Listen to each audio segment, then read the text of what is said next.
Nah, seperti ini ya adonan pempeknya ya, yang dibuat dari ikan tenggiri kecil-kecil sama ikan selar ya.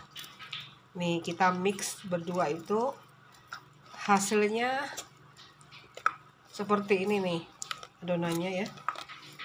Nih lihat tuh nih ya, warnanya tidak terlalu hitam ya, putih tuh, lembut sekali. Ini dibuat jadi seperti pempek kulit itu ya, lembut, adonannya lembut sekali seperti ini nih. Setelah ini kita bentuk, lalu kita goreng ya. Ini adonannya ya, nih tuh, nih ini ya.